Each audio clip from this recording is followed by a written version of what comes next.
Okay, they're live. Good.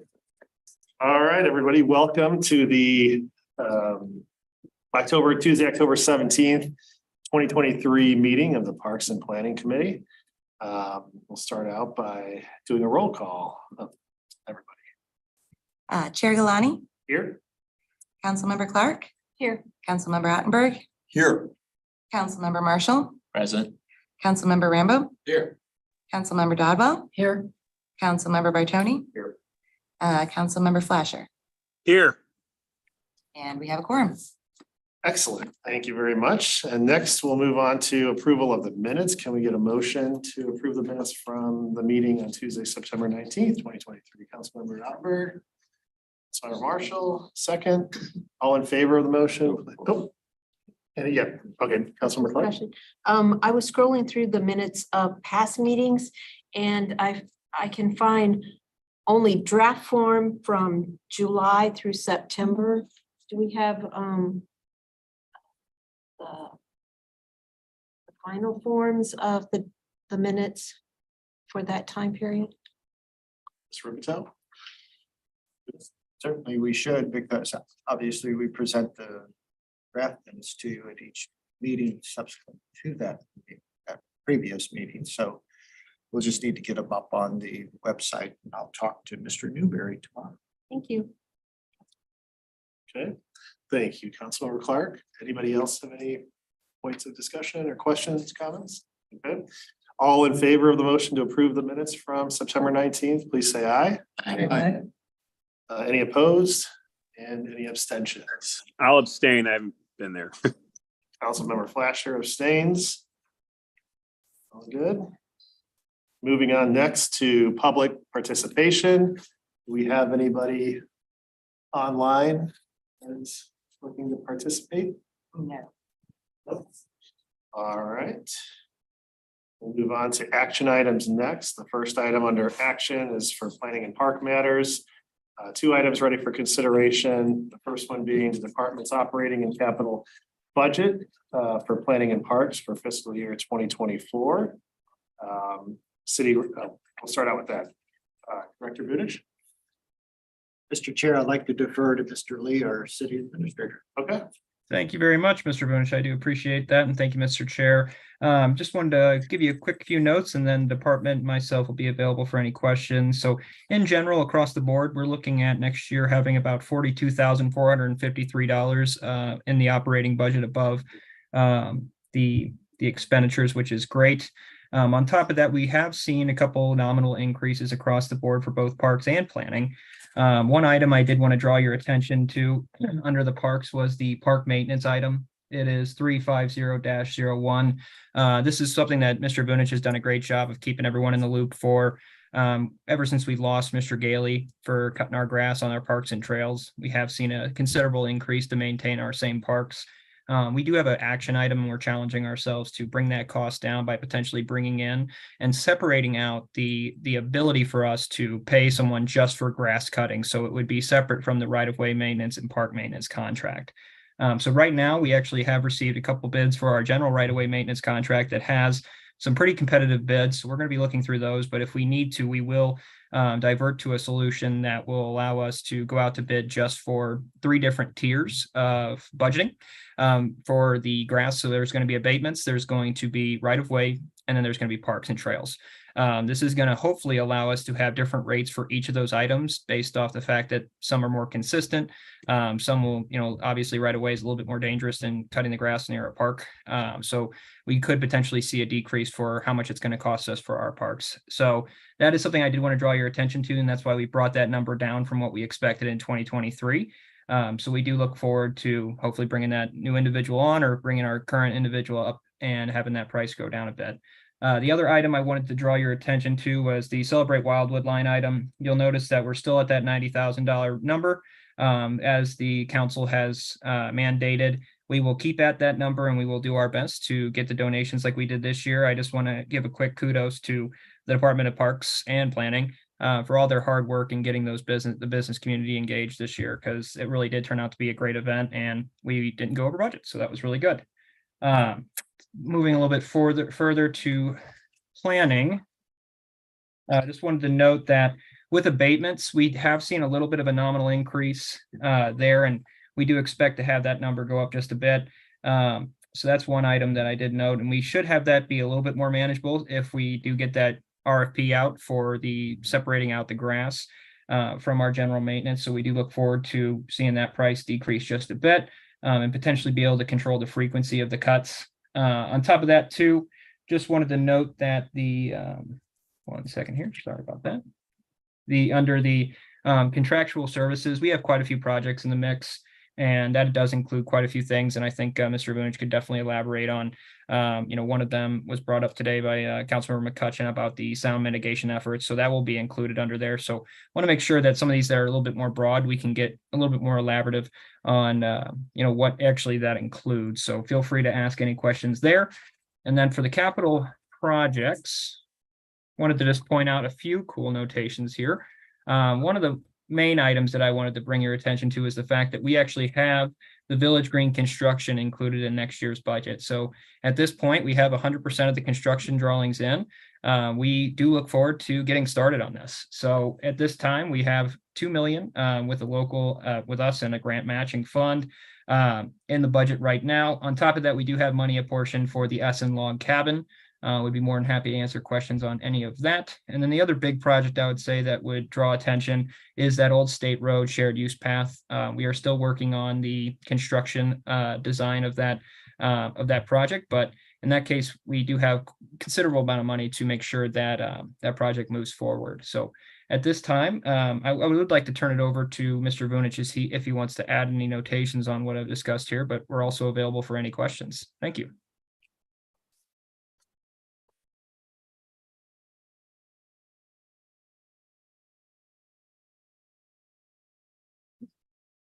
Oh, sorry.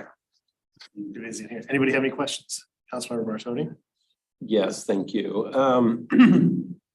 First, I just wanted to make a comment under the different categories here.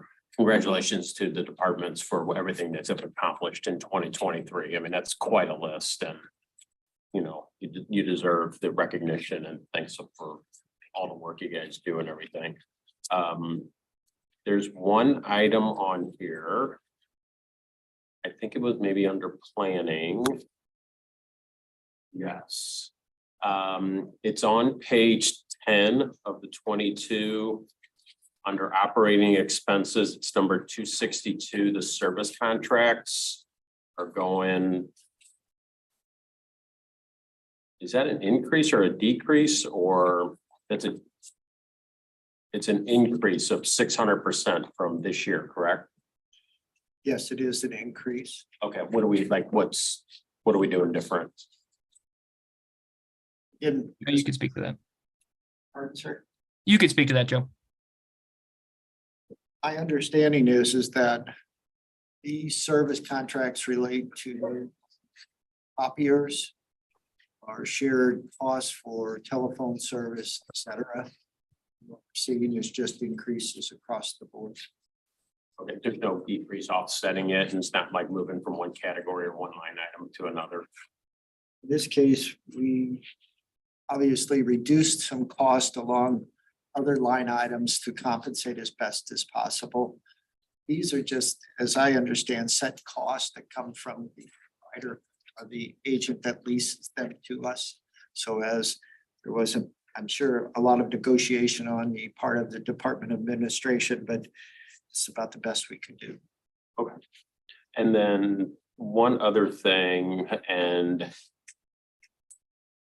this isn't my word, so I don't want to step on people's toes here necessarily, but I think I can anticipate this coming up for discussion in front of the whole council, and kind of piggybacking on what Ed mentioned at the last meeting. If we're putting 1.6 into the Village Green, and that's phase 1, and we're going to be looking at probably at least that much more, do we really need the Route 66 park? I mean, they're going to be pretty much right next to each other. I don't know if we. With the permission of the chair and the city administrator, as council is aware, particularly this committee, that particular project kind of mushroomed into something much more than I think anyone anticipated, given that it's a half-acre site with probably a half to a third of it being the underground detention facility that serves not only Grover Crossing, but a portion of that property. And so the direction the department received was clear to basically stop all activity toward it, kind of mothball it, and then see what happens in future years.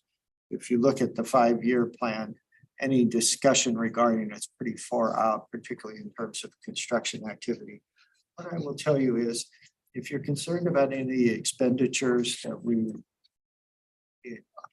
accounted for relative to the planning process and the development of the master plan, I would just say to you, like Village Green and Community Park, we can phase that. So ultimately, if there is a decision on city council to proceed forward, which is not consistent necessarily with the strategic plan, then we can look at the components and take the individual components and create maybe a park at some point in the future.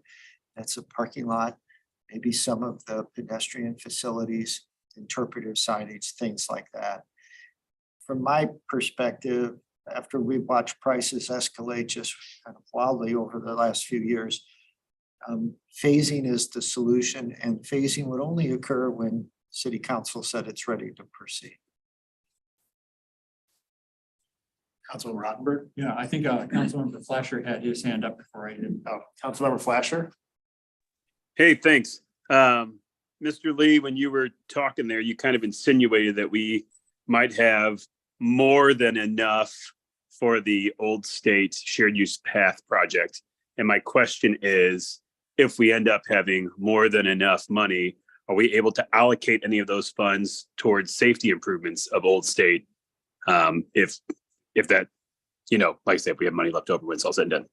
Yeah, so any money that is left over, we could, with the council approval, apportion money to, the safety of Old State. Right now, just to give you all an update, we are still waiting to hear back from the county. The county is currently working on their 5-year improvement plan of their capital projects as well. And part of that process is taking a hard look at Old State, and they've taken our notations into consideration, and they should be getting back to us soon. We didn't make the first cut, but they're doing their final review, and hopefully that would include Old State. But in this case, there is a chance the city might have to go back and say, hey, we're going to have to pay for this because it does not seem from this point that the county is going to be willing to put up the money to make the improvements that are needed. So yes, in this case, if we do have any leftover money from that project, I know that the residents over off Old State were also discussing potentially having a crosswalk at that junction as well. We're working with the county right now to get that done. So if we add the crosswalk in, that shouldn't be too much more. So anything that would be left over, we could present that. I would say, based off just the costs that have been coming in for any of these projects, it is tough to make be able to come out of a project on top. But that being said, anything that would be above of what we're currently doing, I think would be astute to get it back towards Old State. So I definitely don't think that's out of the question.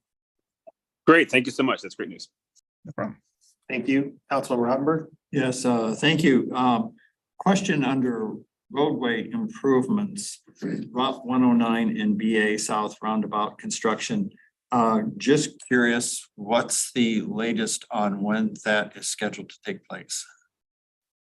Thank you, Mr. Ottenberg. So the Route 109 BA South Roundabout? Yes.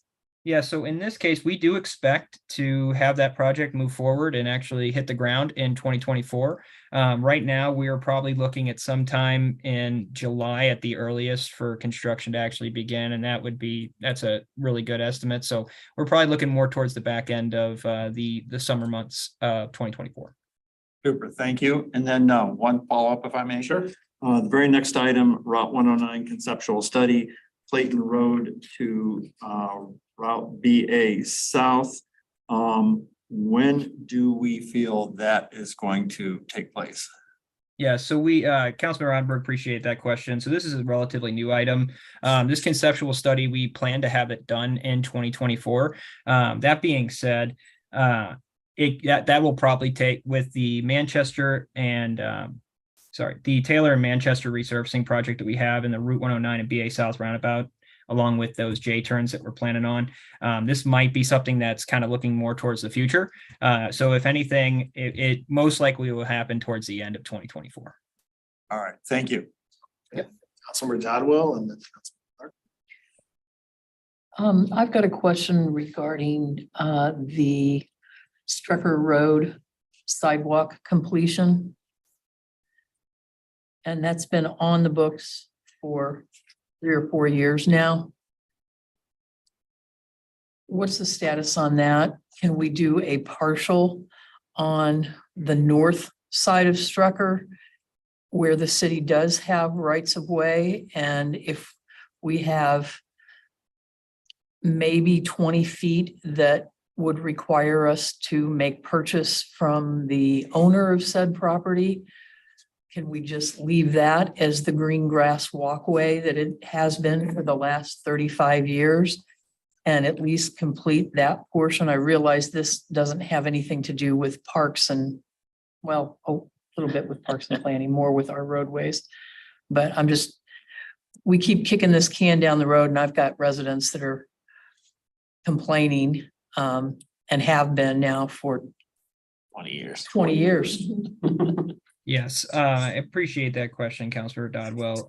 What I'll have to do there, and we do plan on trying to get something done on that road. That being said, with the current, litigation that is occurring at that spot, it has been a little bit of a touchy subject. That being said, if you wouldn't mind, if I can go back to the city attorney and see if that would be a possibility to carve out just that portion, we can report back to the committee at the next meeting if that would be okay.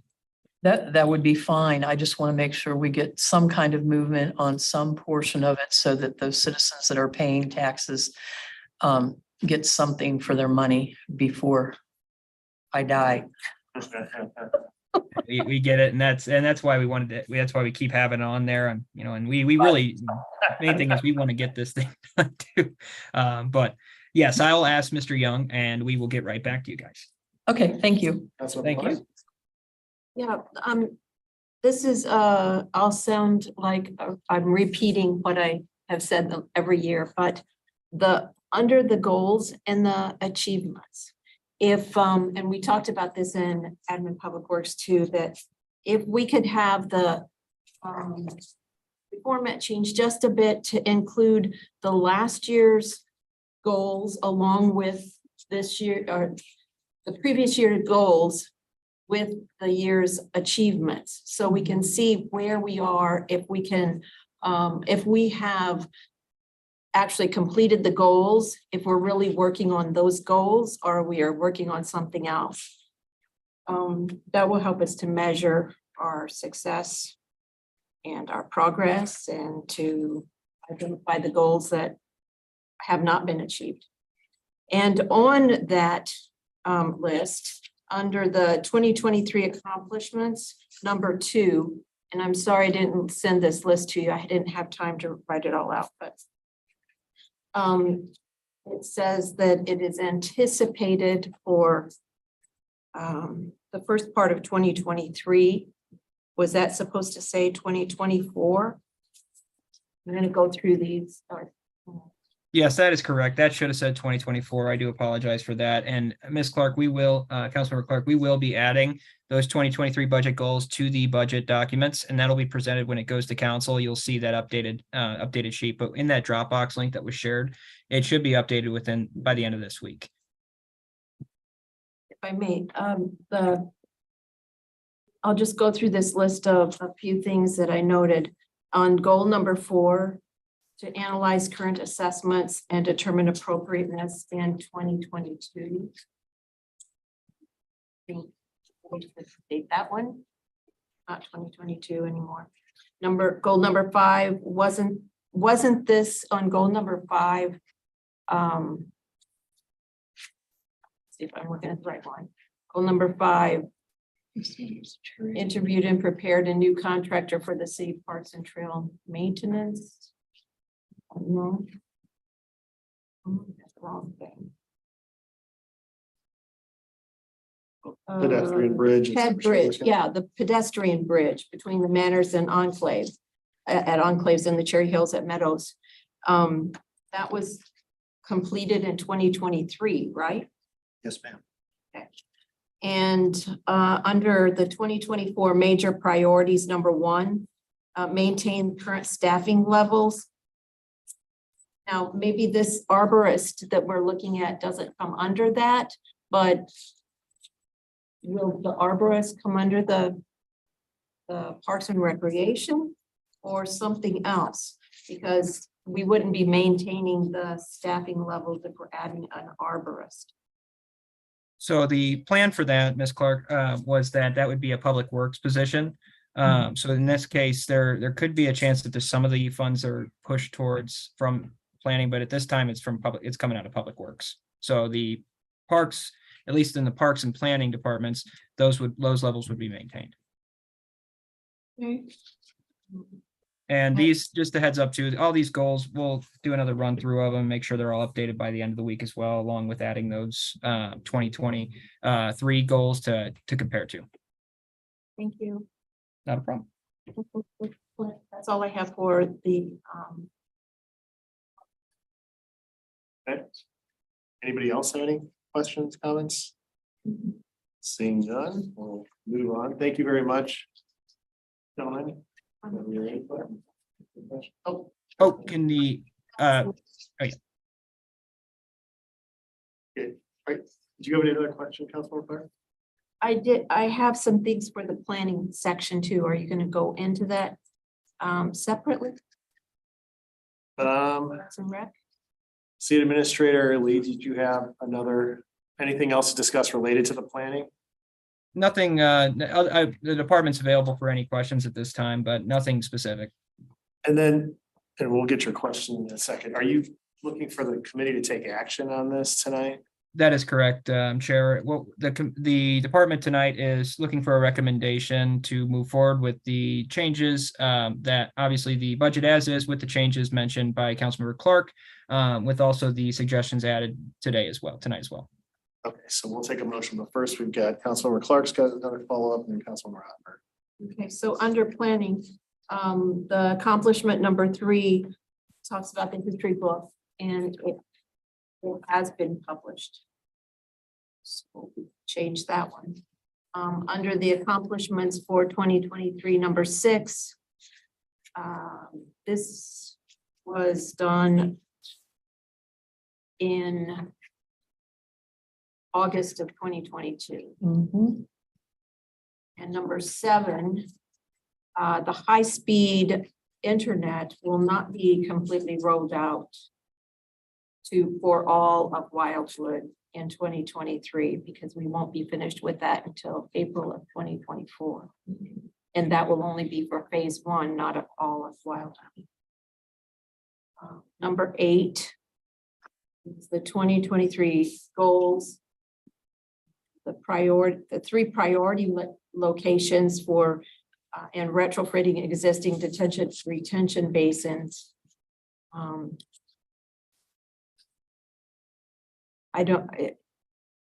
Have those been addressed and what percentage of those? I'm just kind of looking for quantitative numbers instead of the general. And number 10, I think that it might be good to say, instead of just obtain 20 quick claim deeds, you might say 20 of 20.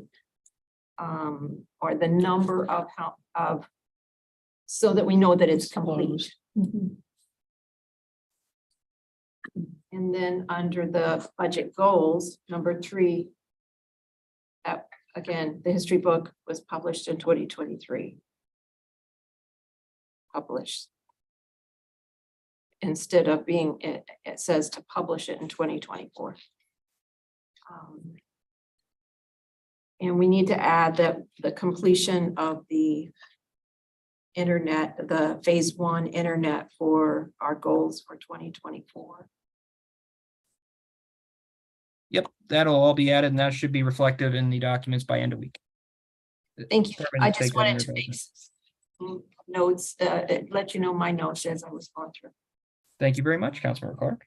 Thank you, Councilmember Clark. Councilmember Rottenberg. So the question I had originally was the question the chair asked, which was, do we need, is there any action that's required tonight on budget? That question's been answered, so I would be happy to make a motion that we approve this budget for forwarding to the city council. Okay, motion's been made. Do we have a second? Councilmember Bartoni. Any discussion on the motion? Are you putting it through with an unknown number? If we're gonna change things, are they gonna change any of the numbers, or the numbers are locked in? For the goals, I think that Oh, I'm sorry, not the goals. I was talking The about. dollar spending, amounts. expenditure dollars. detail. yeah, City Administrator Lee, were you making any changes? In this Or- case, based off the feedback that was received tonight, I did not see any major changes. If we, kind of speaking to the old state situation, if we were to have extra funds, the council would have to approve those funds anyways to go towards a separate project. So that would be coming back to council. At this time, I wouldn't say any of the numbers would be changing. It would be more so the accomplishments and the goals would be changed. So like, for instance, with the Old State project, we have the approved amount that's already there, which includes our money and the grant money.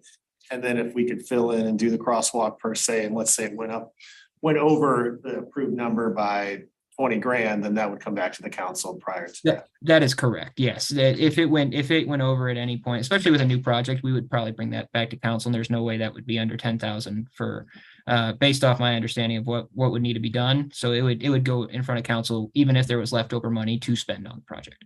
So what we're approving here tonight then with the motion is that all these numbers are accurate. You're gonna make the adjustments to the verbiage under the goals. And Right. anything that would change after that would come back to council for approval. That is correct, Mr. Chair. Okay, does anybody else have any questions or Director Vunich? Thank you, Mr. Chair. Mr. Chair and members of the committee, just an update on the Essen Log Cabin. Last week, the company that had been engaged by the city to do the assessment of the logs from the Essen cabin, which was just a review because they had done it previously a couple of years ago. And also the new logs we received as a donation from a gentleman in Cuba, Missouri, that were a cabin in Manchester, Missouri. And ultimately, that assessment was done on October 10th. And as part of that, they also provided an updated estimate on the cost of the reassemblage as part of the Village Green project. The budget currently contains $150,000. The estimate now is $220,000. I just received that estimate and this information at about 4 o'clock this afternoon. So that's why I'm adding it tonight. Mr. Lee was unaware of it because, again, it's a late arrival based upon the visit that occurred on October 10th. So that's a $70,000 increase. Yes, ma'am. That should be put into the budget Mhm. before we approve it tonight. Yeah, I mean, So, an amendment then, correct? That's correct, sir. That's not We haven't- reflected. You actually haven't voted on that first motion. You could just change your first motion. That is correct. I'll be happy to change my first motion to include the $70,000 increase for the Essen Log Cabin. Councilmember Marshall, would you like to second that still? I think you had another second on the motion. I had the. Oh, you had the second, second, I'm sorry. Okay with the The amendment. change? Yes. Okay, sorry about that. So we've got the motion, we've got the second. Do we have any discussion related to the updated motion? Councilman Dodd? where's the 70,000 coming from and what's gonna move in the budget to allow us to keep the same amount for planning and parks, but what are we gonna? I was under the impression that Councilmember Marshall was going to be contributing in that. I was gonna say. Okay. I'm already, so. Yeah. Oh, I don't know why we would do that. Why don't we leave it over in Glen Gailey's spot? Save. Gotta have some fun with it, 120,000. right, Lars? Maybe Mr. Lee can give us some advice on that one.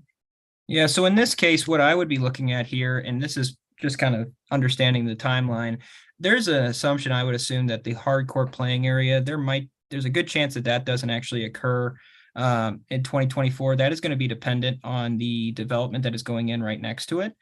So that would be just one item that could potentially see less money spent on it in order to cover the additional cost for the Essence Lawn Cabin. In this case, let me just add here. I would say that would be one area that it could be taken out of. On top of that as well, one second. That would be my recommendation at this juncture. That being said, if I could take a little deeper look at it, I'm just now finding out about this $70,000 increase. So I would, I could get back to you with an answer on that one. That's okay. If we could have something to share with council at our next meeting so that we know we're trying to stay within the budget allocations. And if the council as a whole chooses to go ahead and spend the extra money for completion of this cabin, I realize you can't leave those logs sitting there in perpetuity without doing something with them. Otherwise, they are going to rot and not be able to be constructed, so. Director Village? Just a couple of items relating to the question.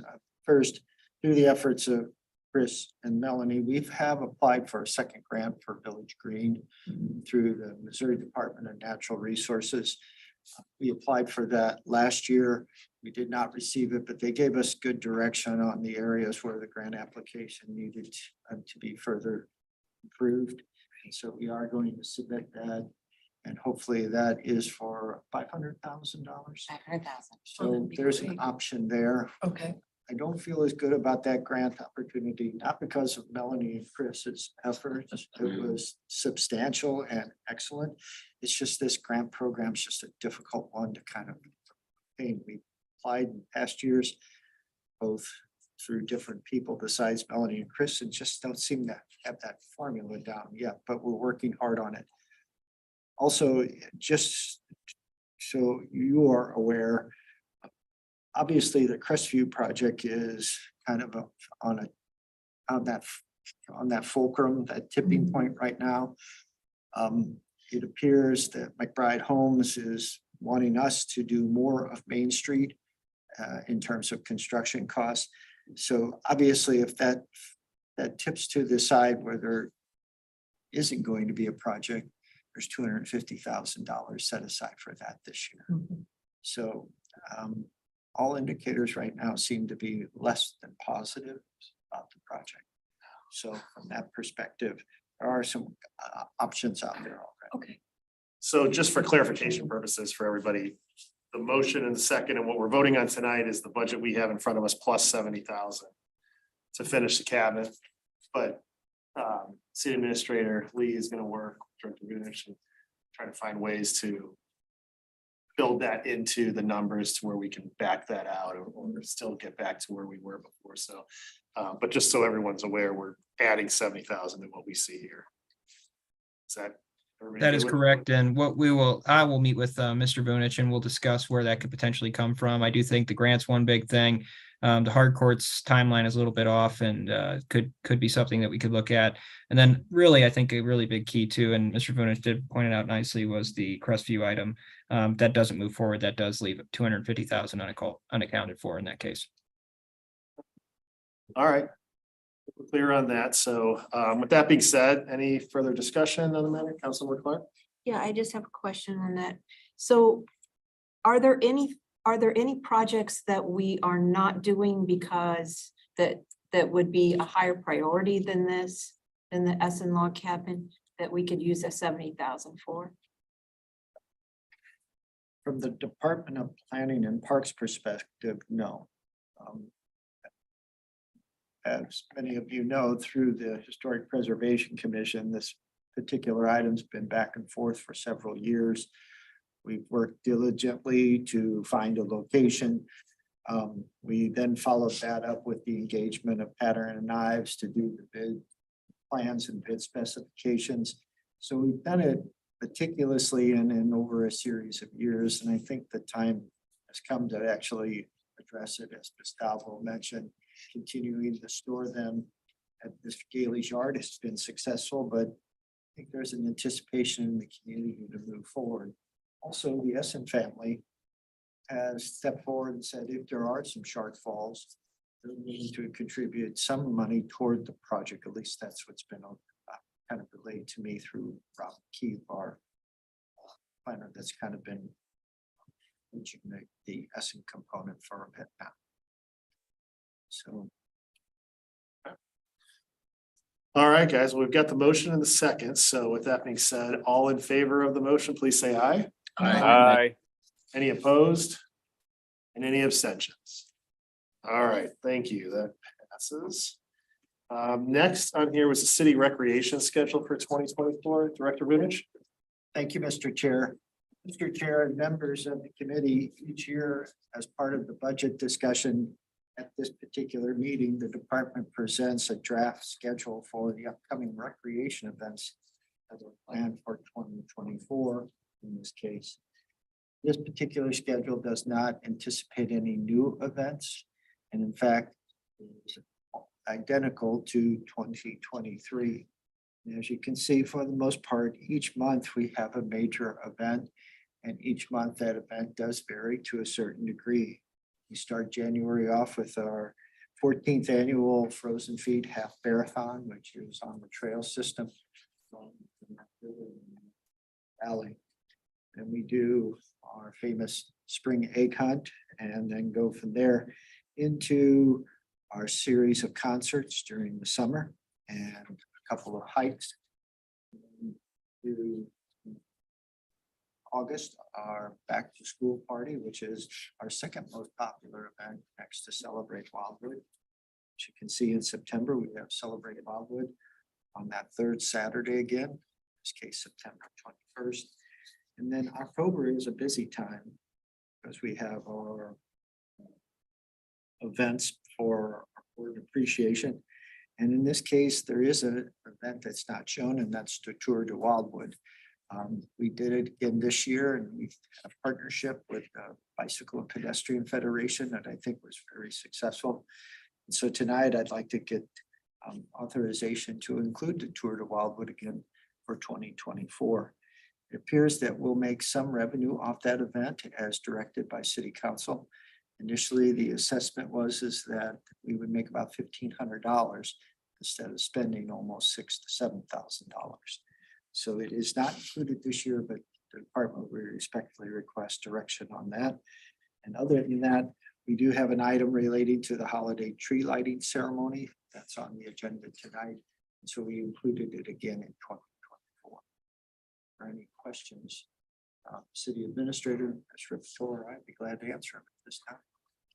So Director Vivich, you're looking for action from the committee regarding adding the Tour de Wildwood? And then endorsing the schedule as presented. Do we have, anybody like to make a motion for starters? Yes, Make a motion okay, Councilmember Dodwell. with the inclusion of And Tour de approve it, Wildwood. and to approve the calendar. A second, Councilmember Rottenberg. We have any discussion on the motion? I guess this is discussion that probably should have happened before the motion, but I was just wondering about if there's any possibility to have another of those drive-in events like we had the Route 66 thing that showed cars and everybody came parked and looked at it. I know that we're losing our place to do that, but I'm wondering if there's any thought given to that because it really seemed to be popular and I know I liked it, so. With the permission of the chair, the department, it's not on the draft schedule, but we have two pop-up events planned for 2024. One in April, which was the month we held that drive-in movie next to the theater, and then one in July. We chose April and July because we just have, for the most part, two small events, the early childhood rec program and the sapling giveaway in April. And then in July, we just have the one concert. And so the thought was to do pop-up events, and we could certainly make one of those a drive-in movie. Do we have a place though? I mean, won't they be starting on that construction potentially Yes, there? they will, but there's a way to accomplish that. Obviously, using the side of the theater was a no-cost option and worked very well. But there are screens you can rent at a nominal amount. And it would be in a parking lot then or something like that? Yes, actually, I would recommend we think about the parking garage, the top deck. Yeah, okay, Mm-hmm. okay. Oh dang, I had something else. I don't know, I lost it. Go ahead. Councilmember Rottenberg. Just one quick question for the city administrator regarding this year's Tour de Wildwood. I think the last time you and I spoke, the number of registrants that we had for the tour was 310. Is that still the number, or have you gotten any updates from Missouri Bike Federation? Mr. Vunish, do you have a better number on that? I know that we had around 300, and then we had that line that was going into the building. Did we ever get a cap on what the actual final number was? Mr. Lee, I did not, Mr. Ottenberg. We're still waiting, kind of get the final totals from Brett, the executive director of the Federation. Okay. I'll follow up with him tomorrow and send him an email, and then we'll have something for you at the November meeting. Yeah, I'm just saying, it's nothing urgent. I was just curious. I know that was the last number, and that was a big improvement over the previous year when we had about 200 riders that registered. It was a great event. If you did not hear about it, partnership worked better. The Federation took more responsibility, although we still had a major role. We did it with a minimal amount of staff, only one of which was overtime, so that worked out very well in terms of managing costs. I even think the police did it with one less patrol officer, given that the course was changed to accommodate concerns about Park Road, et cetera. And Captain Mondell's team reported no major issues anywhere on the course. Awesome. That was good. Very good. It's a good day, shot. Councilmember Rambo. I would love to see that event grow. It's a natural fit for Wildwood, but my question that I forgot was, the wall that heals, we were talking, that was hot, and then nothing about it. Is that 2025? Okay, so we'll be hearing more about it as the year goes on. 2022 is in Warrenton. Correct. And they recommended putting a few years between the two Yeah, events makes in sense, order. yeah. I just was Yeah. curious. I didn't know, wanted to drop off and. Okay, good. Thank you. Okay, Councilmember Marshall. The Veterans Day recognition, any thoughts on what that would be? Well, Yeah. due to the efforts of Ms. Ripito, we have the nice banners now. And that was always going to be the first step, is getting some notification on one of our major arterials. And what better than Manchester Road, which is kind of that artery that's been here since the 1830s and now has a lot of attention due to Route 66. So we'd like to expand upon that. We're going to put out an effort after Veterans Day when we conclude the first year of the Hometown Heroes banner program.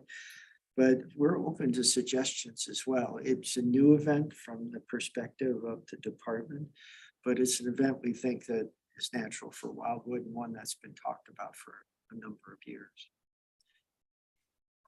So we're open to some thoughts as we enter into 2024 and start planning. All right, everybody, we've got the motion on the floor to approve the calendar and add the tour to Wildwood. Second, do we have any further discussion on? Nope, seeing none. All in favor of the motion, please say aye. I, Aye. Any opposed? Sorry. Councilmember Flasher, you said aye, correct? Any opposed and any abstentions? All right, thank you very much. We appreciate it. And next, we're going on to planning matters. We have one item ready for consideration, and that is the recent development trends within the city of Wildwood. Does the department have anything to talk about for that? Just one item relating to the temple that's under construction at the south end of Route BA and Route 109. One of the items that was required as part of the plan approval by the city was the closure of that and Everton Road that's at the acute angle with Route 109. There's just a terrible sight distance issue there, and the speeds on Route 109 also contribute to some safety concerns.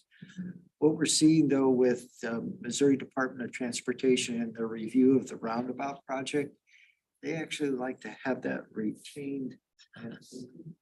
And so as to provide a bypass for traffic. And so we're looking at some improvements to increase its safety as a temporary component of the overall construction project. Mr. Brown will be bringing you some additional details about that.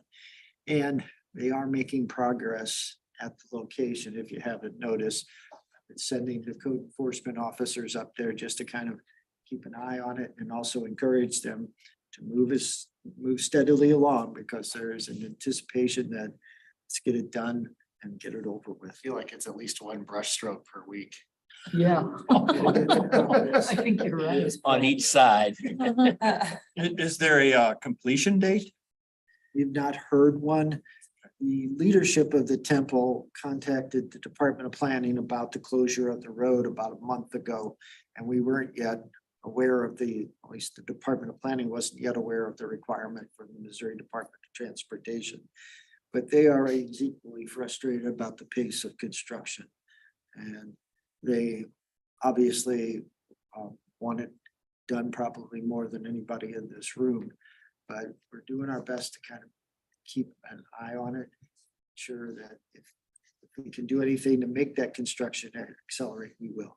And I think one question I had for that is, and I think we discussed this briefly at a previous time regarding with some of these developments, do we have like a list or of approved or vetted like contractors? Just, and the reason I ask that is because sometimes when somebody's getting ready to do some type of project, they get a bunch of bids and then they maybe go with the lowest price bid. Or my question is like a random contractor that no one's familiar with, because I believe last time you had mentioned that they were unpleased with the contractor and their pace and everything along with it. But I'm just wondering for some of these larger scope projects that are being done by independent contractors, especially in a very visible, because I know it's not even my ward, but I've been hearing from a lot of people I know that live right there in Garden Valley that are highly frustrated with the, lack of progress and the way it just looks like a half finished and it's all torn up. And there seems to be like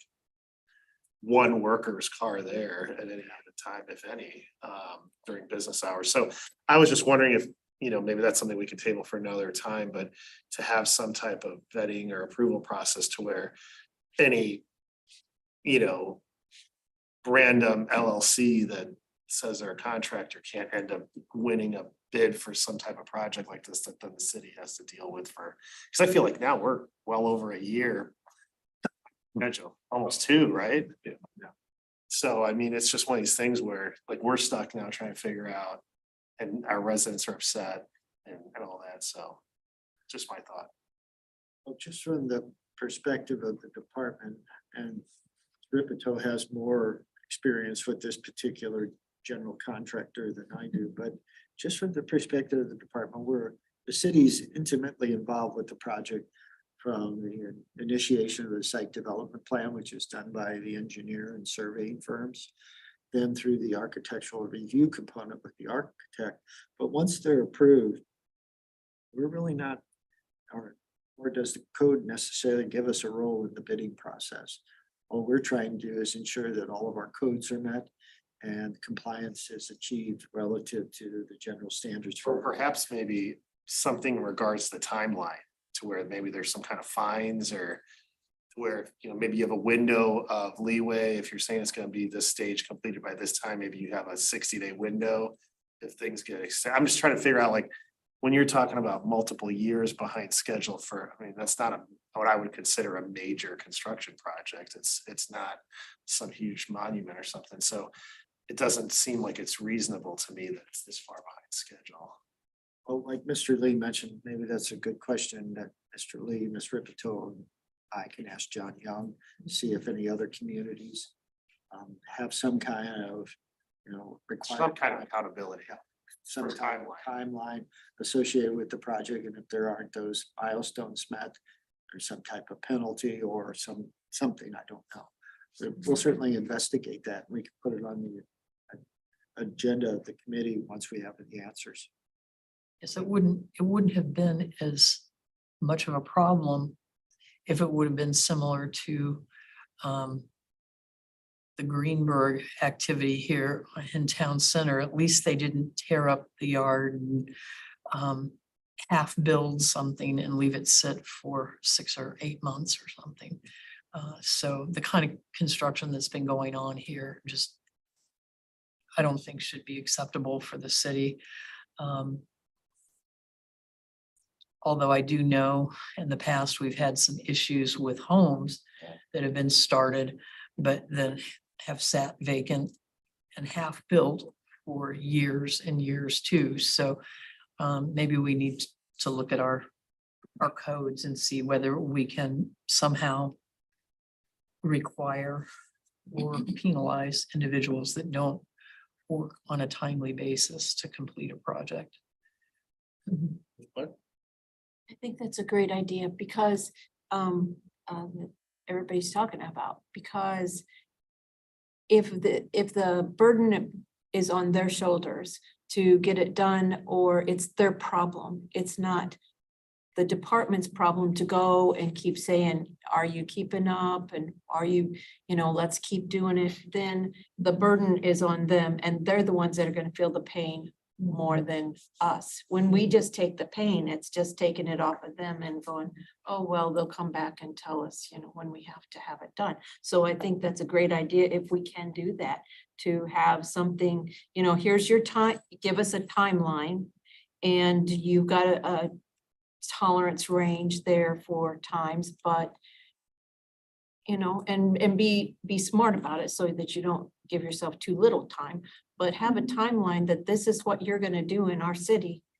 And if not, then you will have something to pay, some repercussions to you, not to us. And if the property owner and the city are both frustrated with the timeline, what is a developer or contractors giving us? I mean, because I know originally it was supply chain, they were saying, which that's been more or less worked out across the board. And is it the lack of financing, or they have financial problems in moving forward, or?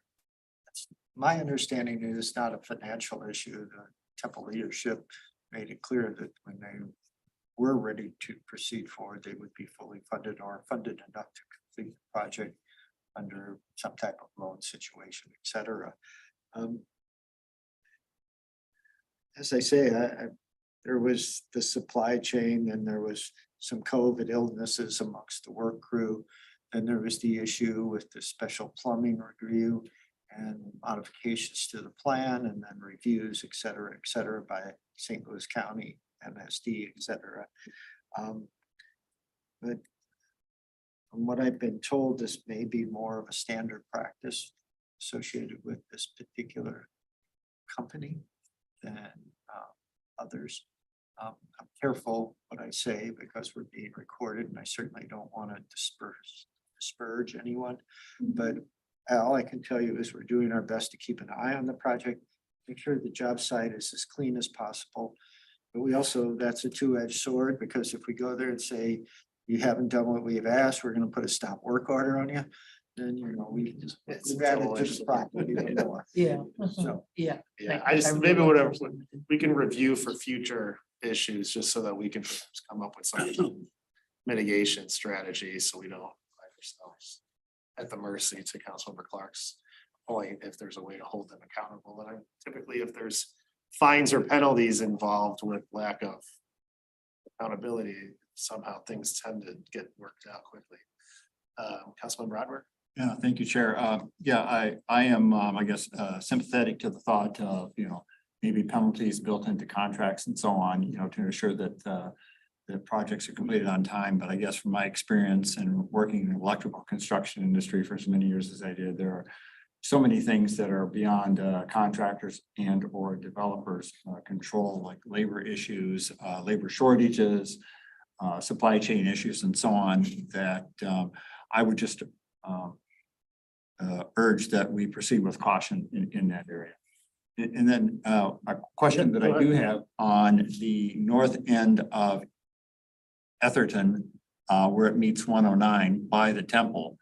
MoDOT wants that to remain open, and Director Vunich, you mentioned that, I guess, city engineer would be working on some potential safety enhancements for that section. So the city engineer is working on those safety enhancements, but whose responsibility would it be then to construct those safety enhancements, since 109 is in fact a state road? in this particular instance, the project is on state right of way, but it is a partnership the MoDOT is paying for part, and the city was able to obtain a grant, which is covering the line share of the cost, and there is a small match from the city. So from what I've been told, it'll all, the additional cost for this this bypass, so to speak, will be covered under the existing contract. So it'll be part of that amount. All right, perfect. Thank you. When it's all finished, will the cost to take the road out be included too? Well, that's a very good question. And something that's being studied now is that we actually address the acute angle and the poor sight distance, and the state's involved in authorizing its use. It may end up staying, I don't know. Yeah. It'll be something that Administration and Public Works Committee will probably be presented by Mr. Brown and eventually to the full city council. But it is a change because we have made an issue over the course of time about just not having any type of regular traffic utilizing that.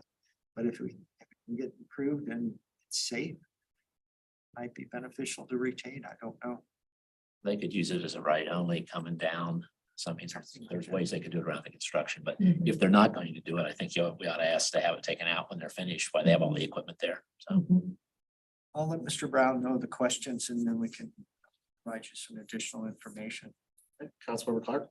Did you say that that would be covered by, or be looked at also by the Board of Public Safety?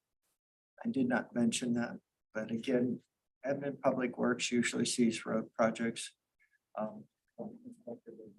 In a Public Works, and again, as this project moves closer to fruition, I'm sure they will probably have additional information about this particular change and pass it on to city council.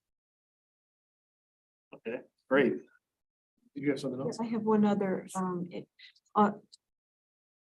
talking about temples, the Murugan Temple. You know, you gave us that list of all of the things that, you know, the questions that you still had for them.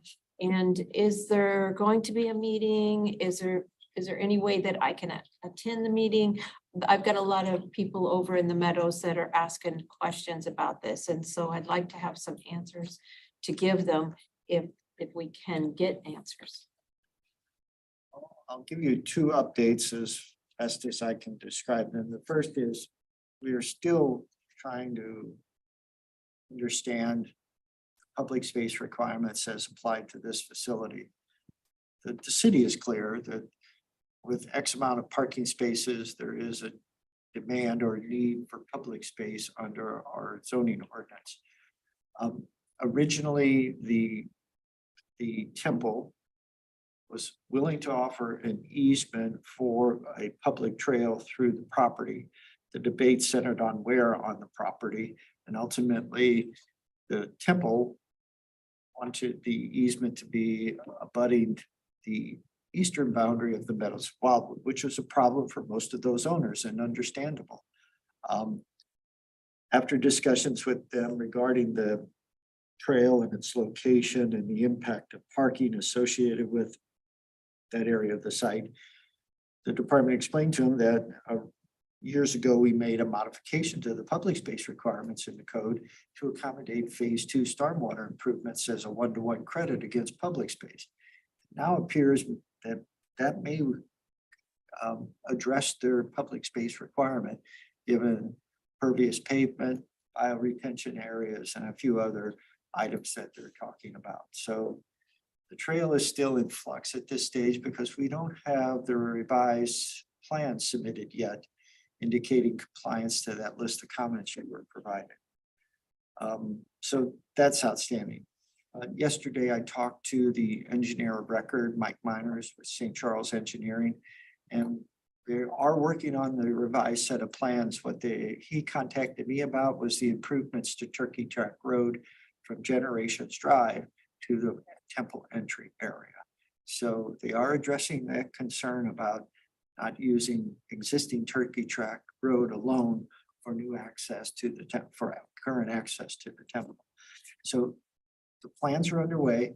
As soon as the plans are provided, if the temple leadership there follow suit, they'll want to meet. You're more than welcome to attend along with Mr. Gross or anybody else that would like.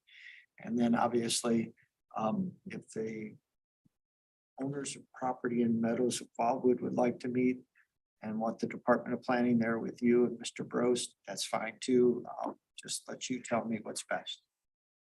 But they are working on it based upon a conversation yesterday. If you could just keep me updated on there's timing. Appreciate. Councilmember Dodwell? On that particular issue, is Turkey Track Road going to be closed for access to 109? The intent now is to still retain it as a ride out only for Right out only, even that's scary. And the reason I say that is without a secondary access other than New College Avenue on Route 109, Mhm. I just feel that it's imperative to have at least that option for the fire district, EMS, and then the police. It is. Our original goal, Ms. Dotwell, years ago when Meadows Wildwood was in the planning stages, was to close Turkey Track Road. Mhm. Got a lot of pushback from a number of different property owners in the area, and ultimately we felt like we at least accomplished part of the goal with just the ride out only. Although I see students turning in there all the time. Coming to work in the mornings, I guess it's an 8 o'clock class or something. Well, we need to put something in there that impedes that ability to make that left-hand turn in there. This is, we do the road improvements. This is just an observation. It's a common problem when we do those restricted ride in, ride out, or ride out only. The way the state has them designed, it's still a pretty functional access point, I found. And Yeah. it's just not restrictive enough to basically achieve the goal in some instances. Councilmember Clark? And with that, if that's closed off, even the ride out only, then you have, if they're coming out of the temple, if they've got a group of people, depending on what time of day it is, and it's not at the typical rush hour times that we do the traffic studies at, that gets backed up so much. And you can remember that little neighborhood there is 55 and older. And they've been concerned, we've met, Larry and I've met with them many times, that backs up that traffic when the school lets out and people are coming out of the side entrance to the Y. And with all of the businesses over there, it sometimes will back up all the way down to the Community college. well, Their past the entrance. community to the entrance to the subdivision. And so if there's not even that out and we still don't, the college didn't go ahead and agree to put in the road themselves to go on out to Manchester. That to me creates a real problem, especially in like the college situation, because what if there is an active shooter and how do you get in and out quickly? There's not any way in that neighborhood. So, we need more. What I'm saying is we need more ways to get out of that neighborhood to make the flow of traffic work better. Thank you very much, everybody. Moving along to park matters. We have 5 items ready for consideration. Number 1 being Portner Park, the bid documentation for mitigation and demolition. Director Vunich. Thank you, Mr. Chair. Mr. Chair and members of the committee, as you may recall, at the September meeting of the membership, the department presented the demolition for bids that it had collected relative to the single-family dwelling that is located on the park. The demolition bids ranged from approximately $18,000 on up to just under $40,000. At that meeting, the department acknowledged that there was still a second component that needed to be completed, and that was a set of bids for mitigating the mold that has grown inside the dwelling that's caused the major problem relative to its future use. The department did receive 3 bids for the mitigation of the mold. Those bids were provided by reliable and appropriate contractors. And they range from approximately $73,000 on the low end to almost $100,000 on the high end. I added a note in the discussion of next steps to identify that the mitigation does not include then turning the inside of the dwelling to a habitable area. That mitigation is just stripping it bare and ensuring what's left, the studs, any of the trusses, any of the subfloor, is usable and safe. We, as the city, would then have to basically solicit bids, basically build the inside of the dwelling to code standard. So tonight, the department is presenting the two options. The option of demolition or the option of mitigation. And after that is selected, the department will begin the process to solicit bids from qualified contractors to basically come into the dwelling and make it a usable space. Thank you. So we're looking at basically the remediation of around 80,000 average, right? And then another equal sum to finish the construction after that. Or even a little bit more, so we're probably talking somewhere around $160,000 to $175,000 to return the dwelling to a safe environment for public use. We have any discussion? Councilmember Marshall? I guess unfortunately, I remember when she finished that, she was so proud of that house. But I just honestly believe that if we did have it up as a house, what are we gonna do with that as a city? So unfortunately, I would make a motion, for at least make the motion to discuss. I think go ahead, take the house out of there with kelp, reseed it and figure out what to do with it. But if the house were in good shape, who do you rent it to? Who takes care of it? All of those issues that we really never had a chance to get to. So I'll make that motion. Okay, do we have a second on the motion? Councilmember Donovan?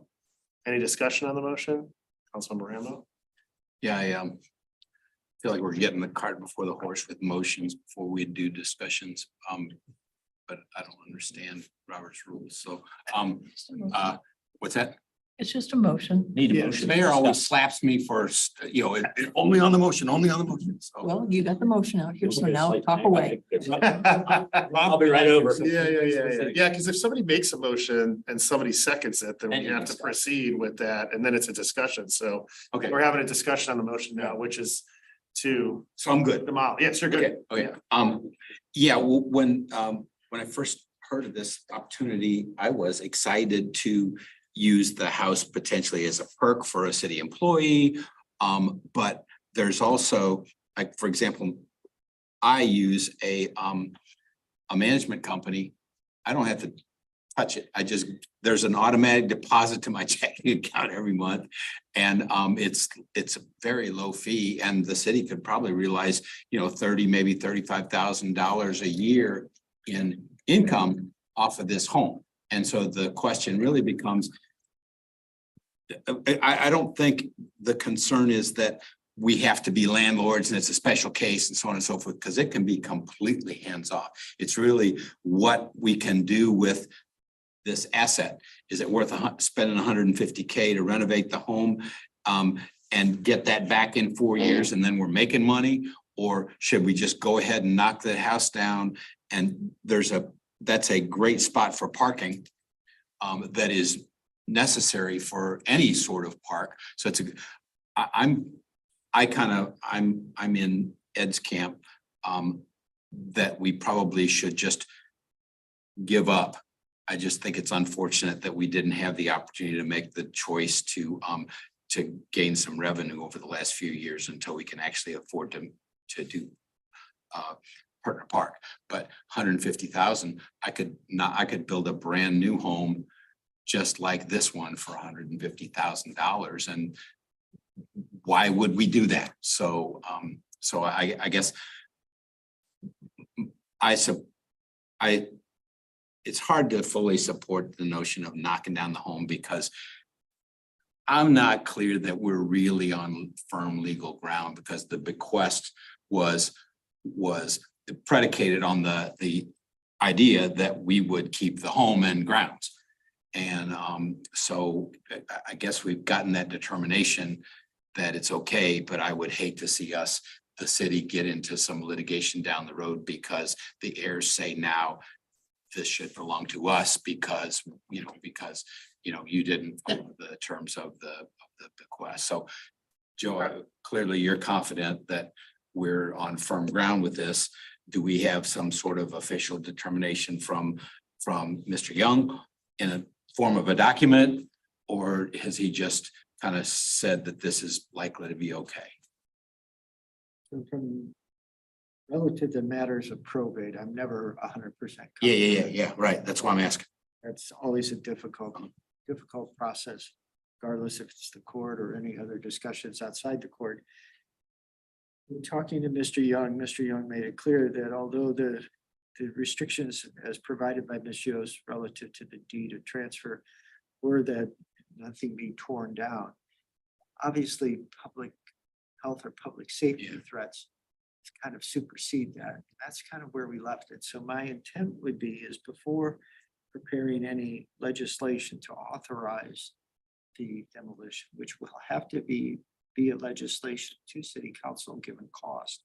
I'll have that formal opinion, or at least Mr. Young will be able to address it in either a closed session or in some form or fashion. So yes, we're just looking tonight for direction if we needed to pursue the demolition, and if not, negation, and then get bids for the cost. But I'll get you as best as I can, something solid from our city attorney. Yeah, so the argument would be, you need to do repairs. Why didn't you do the repairs? Why did you knock the house down? And it looks a little shady, even though none of us has the intention of being shady. And we're suffering slings and arrows from people for what I think were sound decisions on other, concerning other matters like trash. I would hate to heave this one up for people that are gonna say, oh, you guys are, just doing sleazy stuff because this, it violates the terms of the bequest, blah, blah, blah, blah. Again, remember, after the city was notified by the attorney representing Ms. Yost, the trust, I assume, that she wanted to donate the property. There was a protracted discussion amongst the attorney representing the Yost estate and one of the brother of New York or something. Yes. Yeah. And that protracted discussion went on and on. And in that period, when we were kind of in a flux, that's when we had the water leak. And it just so happened, we stumbled in there probably months after it had started and discovered it and were able to address it. But we did our best to mitigate the water in the building, but it being closed and no one living there, the mold just took off. And so it wasn't while we were, so to speak, on duty, it was while we were trying to figure out if we were going to, if the bequeath was going to stand the test of the law, and then having that unfortunate water leak. And it just kind of set it into a chain of reaction, and it just got worse. So we didn't do it intentionally, I guess is what I'm. Of course not. And so I guess taking Ed's point, I think this is better for the city because we get a parking space. We don't have the headaches of being a landlord or anything like that. It's just that we need to be out in front for once with our communication and say, look, this happened. It was a tragedy. Here's the legal determination before we sign a contract for Kelp to go in and knock the place down. So that's my strong advice. Councilmember Rottenberg? So based on the discussion that just took place, should we be amending our motion here to make it dependent on getting the formal approval from the city attorney for the demolition? Department would offer no objection to that, and that probably provides that security that we all seek. So rather than make an amendment, I think it was Mr. Marshall that made the motion. I'm happy to make that part of the motion, that we would secure the legal approval before we proceed with either of the two options. And make the, make the communication part and parcel of that as well, however you want to phrase that. Because very often, if we get out in front of an issue, it seems like we could have prevented a whole lot of. Really, yeah. So your motion would be to proceed with definition, with demolition, provided that we get the, Approval from and then the- have the communication as whichever, I mean, in this particular case, we'd wanted the same approval before we either try to repair it or tear it down, but in this particular case, I think once we get that approval, then we would move it forward. and I think Councilmember Dodwell, I think you seconded the motion, correct? You're okay with that? Yes, it's still fine. All right, so we've got the motion on the floor that's been changed, and then Councilman Jarvis second. Councilman Clark? Repeat that motion. So the motion is to proceed with Kelp contracting to demolish it. But also making sure that we receive approval from a city attorney on a legal basis of our ability to do that with the Queen And with the communications. And develop a communication for the strategy city, to inform descendants, city members. And the council. just the public. The council, the public. Councilmember Clark? Okay, then I do have a question about it. So that the total base bid is 17,904 for Kelp. Does that include everything? I mean, it looks like there's qualifications here for alternate bids. Are we sure that that's gonna cover everything that they need to do? Because I see a lot of detail there. And it mentions mold survey and removal remediation is excluded from this proposal. And I assume that means if they're gonna go in and clean it up. But I don't know that for sure. Because it has mold, is it gonna cost more than that? I just don't know. The intent was to have 3 bids. Most part, respond to apples, not apples to oranges, so to speak. So from the perspective of Kelp Contracting, the intent is to have the structure building demoed, and then the components of the demolition disposed of in an appropriate facility. And so department's perspective is that yes, the $17,000+ bid Kelp Contracting will cover all aspects and do it according to permits issued by the Department of Public Health, Department of Transportation, Public Works, the City of Wildwood relative to this activity. Question number 2, if I may, Chair. Sure. Question, I have 3 questions. The second one is, when the fire department uses a house for training, do they tear it down? Do they take it down, or they just go in and like chop up the roof?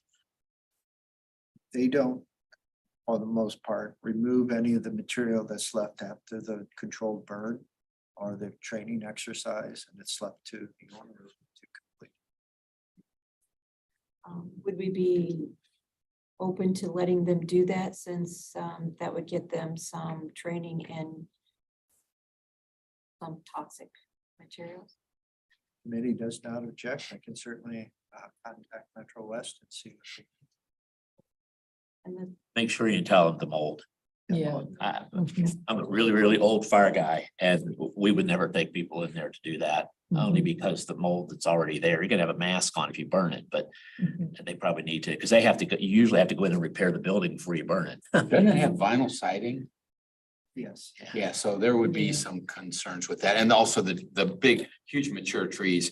One of those big roaring fires is hard on the trees. And if it was It gonna has be a to. I park, mean, they might be able to do it for something, but I just think with the mold, they couldn't even use rescue stuff out of it anymore. Sure. You talked to any of the staff that I asked to visit the location?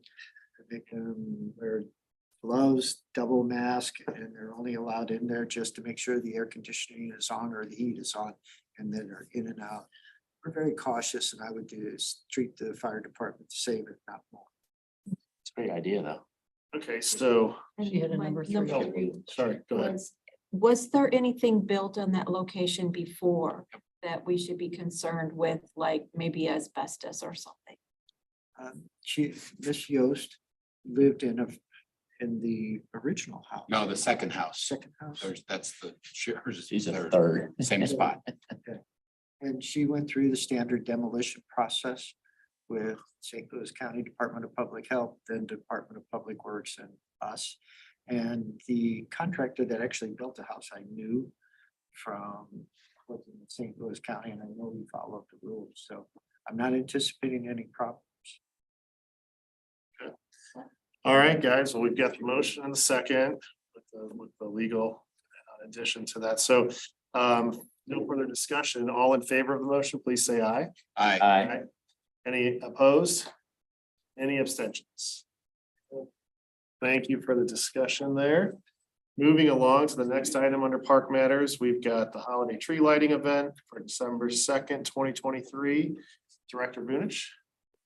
Well, thank you, Mr. Chair and members of the committee. I also will call upon Mr. Lee to assist in this particular discussion. But as you know, for several years, minus the COVID year of 2020, we have, in partnership with the Wildwood Business Association, hosted a holiday tree lighting.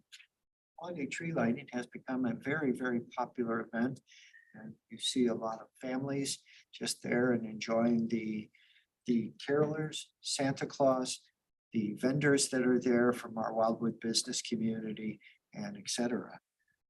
This year, based upon the current status of the Wildwood Business Association, Mr. Lee and others have made the decision that this particular event be brought into City of Wildwood as the sole organizer entity providing all of the components. Mr. Lee took this to the Administration Public Works Committee at an earlier meeting, endorsed it. Tonight, we are bringing it to you for that same endorsement. Mr. Lee, probably have missed many things, so I'm going to turn it over to you, sir. Thank you. Thank you, Mr. Vonish. I do appreciate that great explanation of the situation. And I just want to touch upon a couple things just based off my interactions with the business community. Speaking with business owners, they really look at this as a great way to kind of open up the holiday sale, if you will, kind of get everybody in the mood to hopefully shop local. Some of our mom and pop shops really take this opportunity, like Three French Hens, like The Porch, those types of businesses that are selling those more niche market items. In this case, I think it's an excellent opportunity. Right now, we have it budgeted under our economic development budget under community relations, because we could use this as an opportunity to just help promote business. In this case, allowing businesses to set up a tent, if they will, for free, and also decorate the trees for free. I know the WBA did charge, I believe they charged for a booth last year, but in this case, for at least this year, the city would not charge for the booths or for decorating the tree. We would just hope that we'd get as much participation as possible, given the time constraints and given that this was kind of given to us at the last second.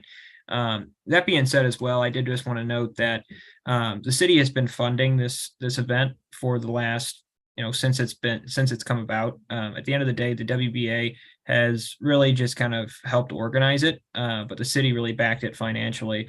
This would probably take about $10,000 per year to cover the event, around 7 to 10, depending on how big of a tree we want.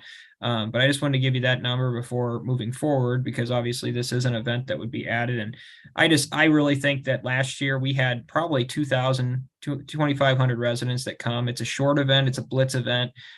It's from 3:30 to 5:30 p.m. I think it's a great community builder, especially during that holiday time. So I strongly endorse it, but would love to hear feedback from the committee. Thank you. Okay, Councilmember Flasher. Yeah, I'd like to make the motion to move forward. I agree with everything that Tom just said. It sounds like a really great idea, and I love that the city's going to be behind it. Okay. Seconded by Councilmember Bartoni, Got a question. and then go ahead with your question. So I don't remember what year, but one year we had a really sad Charlie Brown tree. Wasn't really enough to have a nice tree this year. You need to throw your blanket around. It needed a lot of love. Councilmember Bartoni, I can assure you right now, we are looking for good vendors to potentially provide the tree. We have budget remaining in the community relations budget within the economic development side. So we do hope to have a nice tree. We've got Santa ready to go. We've got the carolers. I think and Mr. Vunish, correct me if I'm wrong, I think we're in a good spot to have a very successful event. It will be determinant on whether or not that tree is as big as it can be. And, this might be something we discuss later on. But we might want to look to maybe have, and I know it's the spirit of Christmas, we want to have a real tree. But maybe we look into having a fake tree in the future that can save us money and, make it a large item that we could roll out there every year. So that's just something that we can think about, especially with a full year going into 2024, if approved.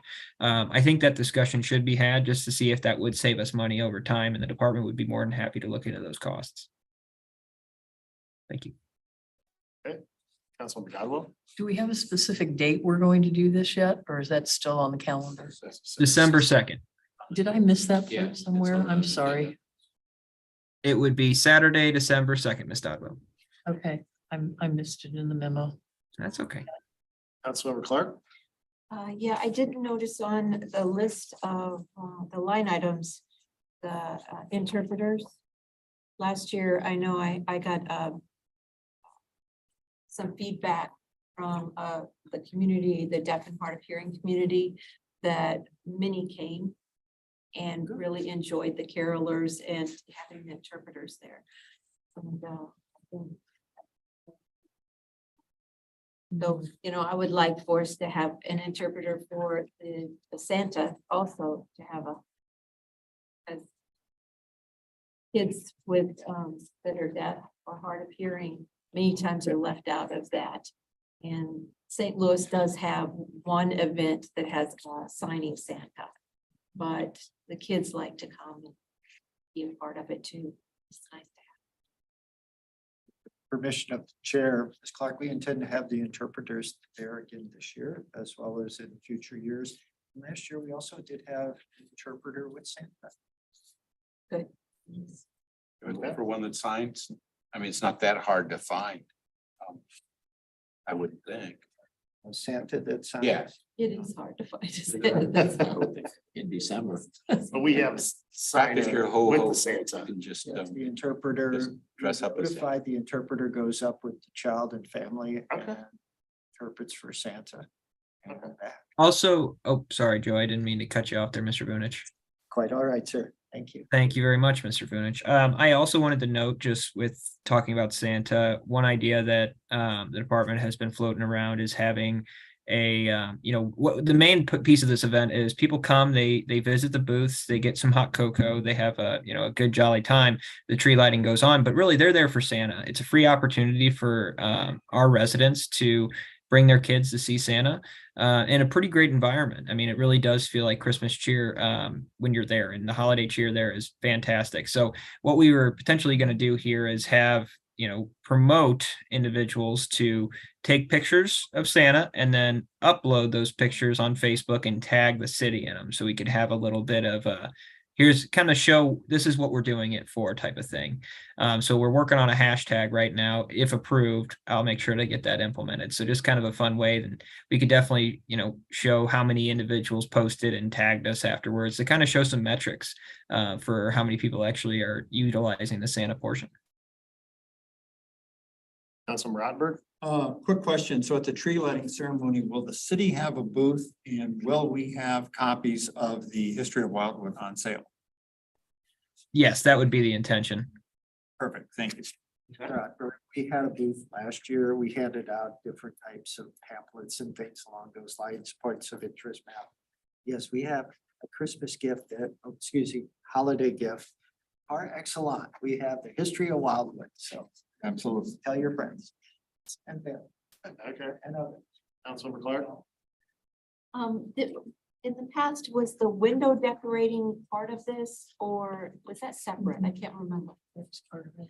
It Thank you, Councilmember Clark. Yeah, it was part of it. The WBA coordinated those events with our previous economic development manager. I would say we would probably push off on that this year because we did have some serious complaints from the business owners because supposedly the paint that was used was not a paint that could be removed easily. That being said, what we could do to kind of reinvigorate that, we hope that the decorating of the trees off Plaza helps solidify that because the businesses still have an opportunity to get some additional signage out there along with shedding that festive cheer. But next year, potentially looking into it and contacting the art director with Rockwood School District to help find a suitable solution for what kind of paint would work.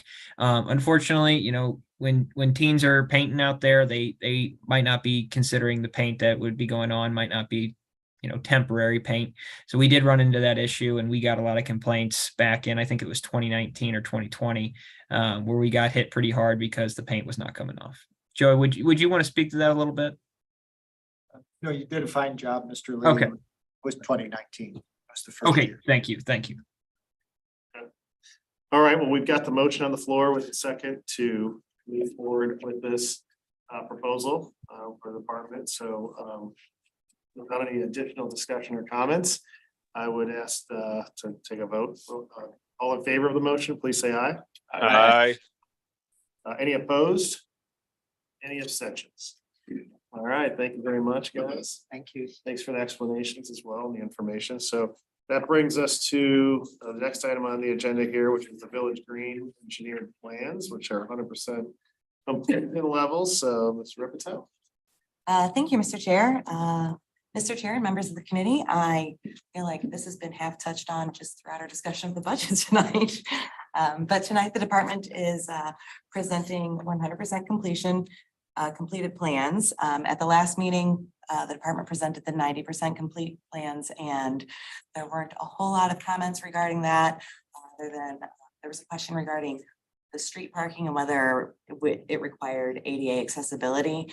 And it turns out that the street parking is just essentially street parking on Main Street and wouldn't necessarily be considered exclusively for Village Green.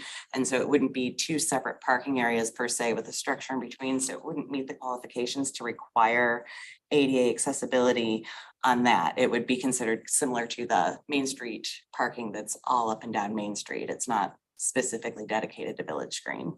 And with the ADA accessible parking spaces up on the lot that up on City Hall's lot, those would actually make it more accessible because it reaches the accessible walkway without having to go up that incline from Main Street up to the entrance, especially the accessible entrance. And so that would not be a requirement. And so aside from that, there aren't really any changes per se to the plans. And so tonight the department is presenting the final set.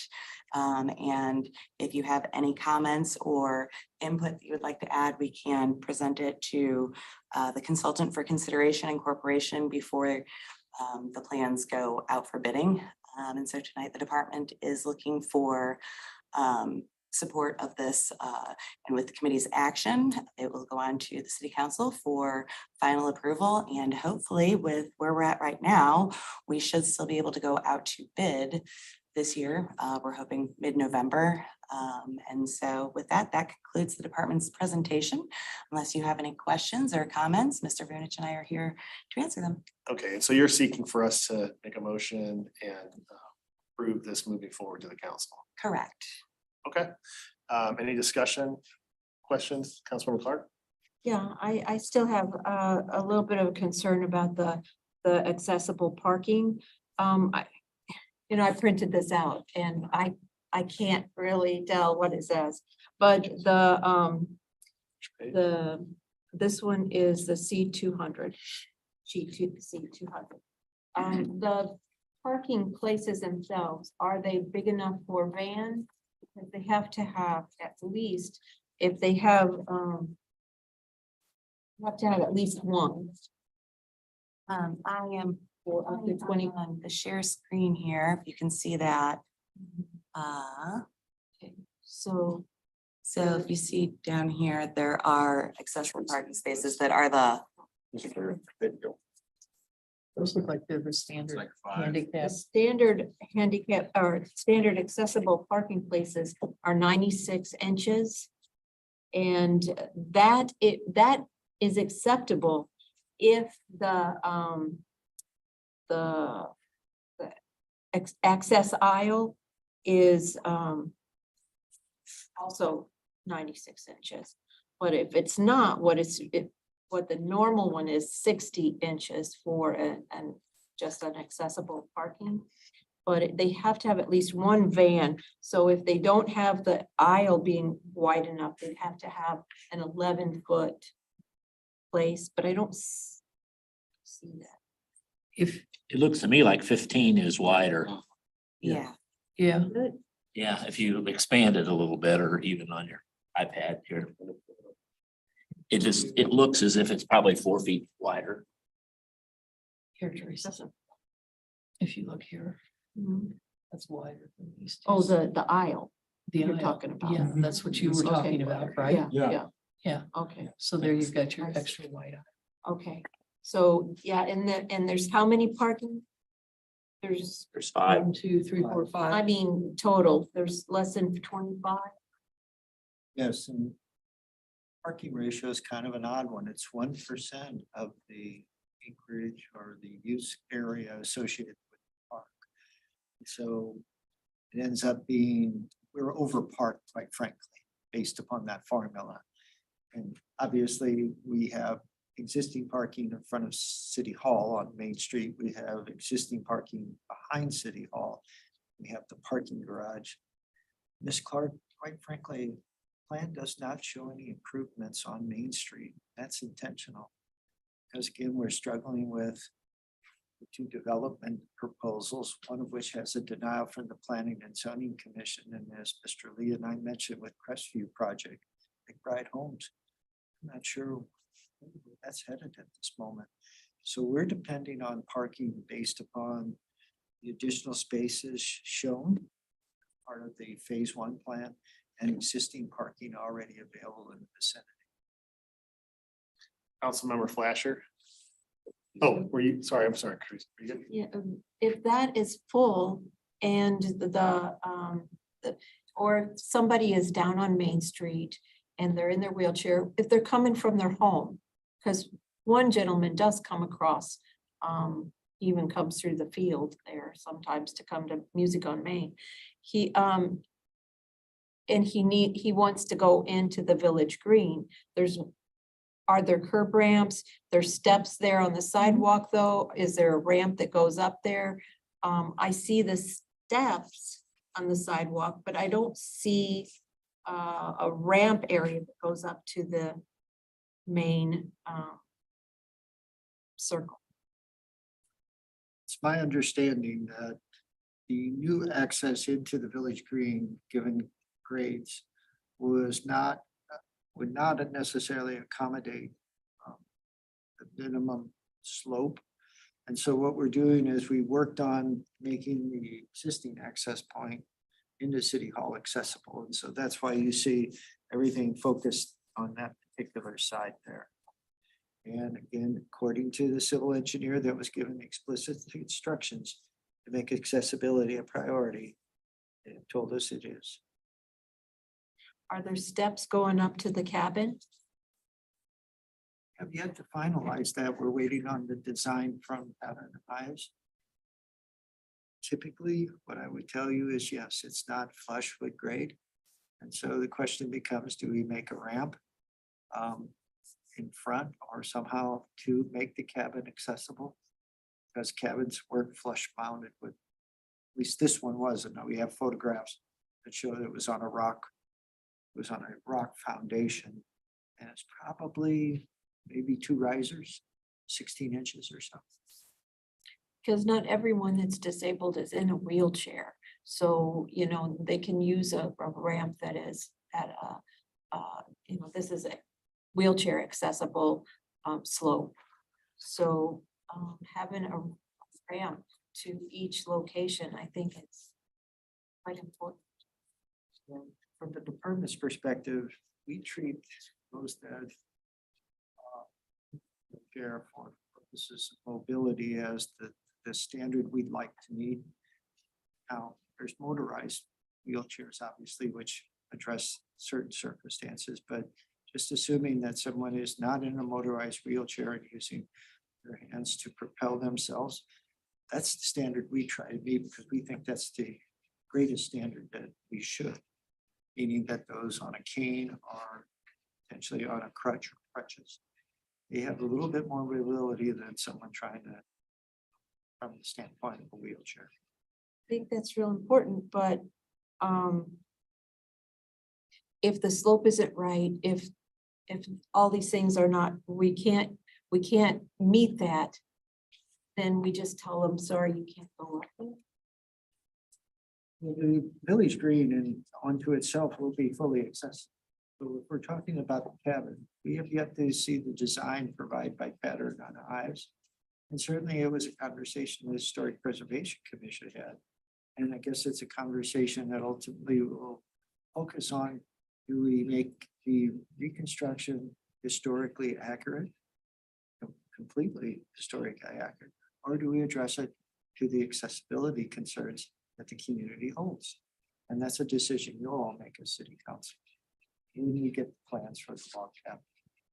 But I can assure you, CDI, a well-known and well thought of engineering firm, was given the instructions to ensure that there is accessibility for all components of the population available at Village Green. Hey, Councilmember Flasher. Yeah, I'd like to make the motion to move forward with what's been presented to us. Thanks. Okay, do we have a second on the motion? Councilmember Dodwell. Any further discussion on the motion? Seeing none, all in favor of the motion, please say aye. Aye. Any opposed? And any abstention? Okay, thank you very much for the discussion and for the information, Councilmember Rambo. Yeah, this wasn't actually part of the discussion, but I do want to ask, we do a lot of, if you figure that these B-sides are 2 sheets of paper, we got 28 sheets of paper here in a packet.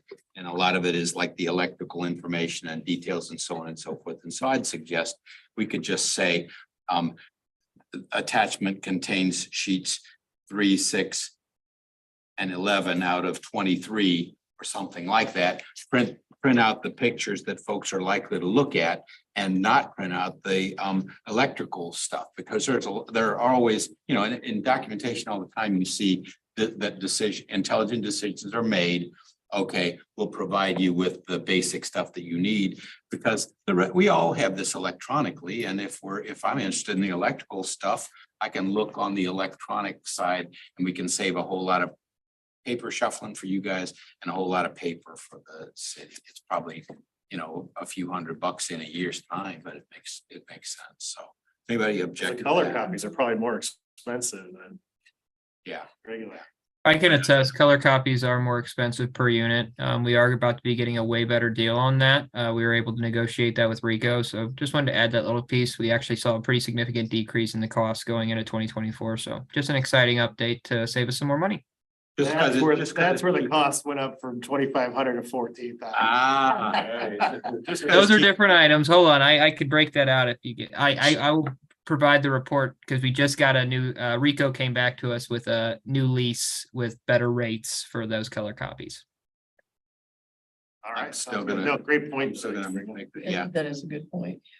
With all due respect, we make the copies for the public, not you. We were directed. Well, I by city appreciate council it. I just don't need to to. basically do everything electronic. And that's why you were Yeah. provided iPad. So I don't mean to be disrespectful, but you all picking up copies is contrary to the direction you provided us in the past. Okay, that's an excellent, no, that really is an excellent. Thank point, you, 'cause Joe. I was So gonna make is the it- same point, because you I can. guess the question is do like, do we need, this. how many copies are we making for each meeting? Well, you just never know. We have occasion, we have people attending. We don't for the last months or so. It seems after COVID that we have less and less attendance because we still provide Zoom and we record it. Mhm. So if you don't want copies for the public, that's easy to do as well, because Katie, our administrative assistant, does spend probably 30, 45 minutes making the copies and. I mean, maybe like 1 or 2 sets of copies versus like 10 or 15. That's even like, to your point, Councilman Rambo, that's. And there's probably what, like at least 8 to 10 copies over there of this. Yeah. I think there were only 3 of. I'm not sure. That was sitting over there. Yeah. So we need to reimpose discipline on ourselves, which is an excellent. Yeah.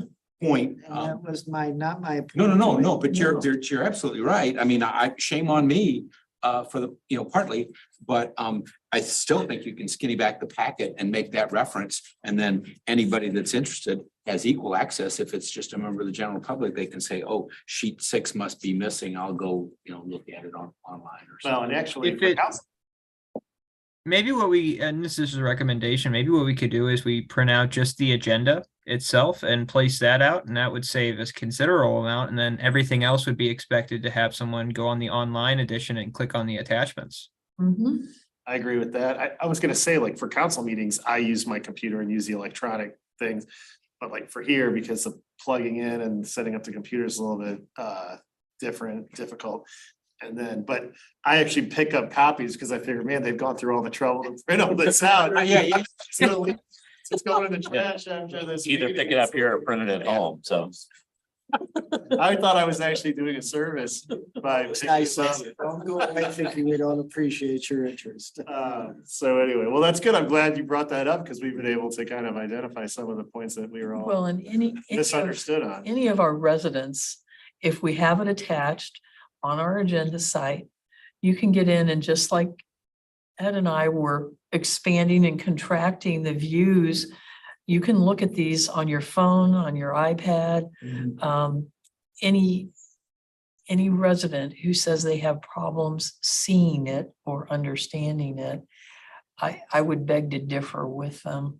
Plus, we can put it up here on the screen. Well, and maybe on the agenda, posted on the website, that people can click and look at the documents. We could also put a note there that says, if you intend on coming to the meeting in person and would like a hard copy to have to look at while you're at the meeting, contact the city and we'll make sure we print one for you. That way, I mean, obviously there's not a single person here. And if one person was coming and they wanted something printed to have hard copy and they didn't want to do it at home, then we could go and print that for them and have it available Yeah. versus having all the stuff printed and no one being here. But set a timeline on, you'll need to let us know 24 hours in advance or something along those lines, so you're not rushing minutes before the meeting to. Councilmember I Marshall. think instead of us trying to tell the staff what to do, the staff should use their discretion to cut back where they think they can.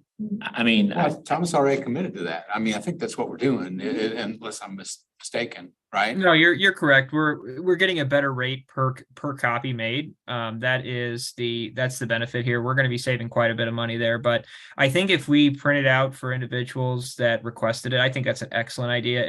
If they on the agenda we state if you need a paper copy and you plan on attending, you can make a request 24 hours prior to the meeting, and from there we'll get that for you and we'll have it set aside with your name labeled on it when you get to the meeting.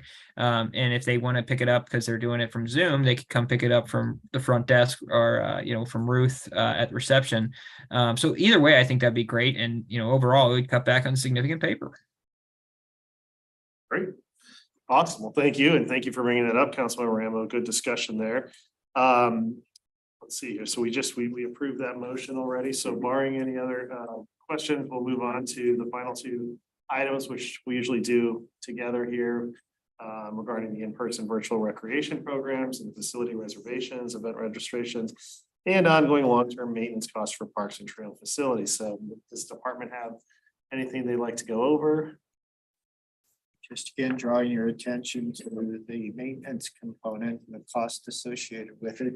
Mr. Lee did an excellent job of explaining what we're going to do relative to the largest component of the cost increase, which has been mowing. And looking at breaking that up into 3 components of abatements, right of ways, parks and trails. And then certainly this year we were fortunate, we did receive some bids from new contractors for mowing that were significantly less than the 2 that currently provide that service. So we're already in a good position. One being 30% less than the current rate we're paying, so that was a really good thing to see. So we might not even have to explore the other option, but we're gonna run the numbers and see if that can meet that budget requirement that we set as a goal in 2024. Can I ask how that compares to Gailey? That 30% reduction, is that kind of in Gailey's ballpark now? Getting much closer to Gailey, and Gailey Contracting was a bidder again this year. Oh, really? Okay. All right, guys, if nobody else has any questions or comments, anybody related to anything? Councilmember Bartoni? Oh, miscellaneous, okay. So, So, go ahead. no, if you. Well, I was just gonna say this, regarding these two items from the Yeah, department. if anybody has anything else. Just want to on get past that. Yeah. Okay, we're good there. And the no executive session, not ready for action and that brings us to miscellaneous.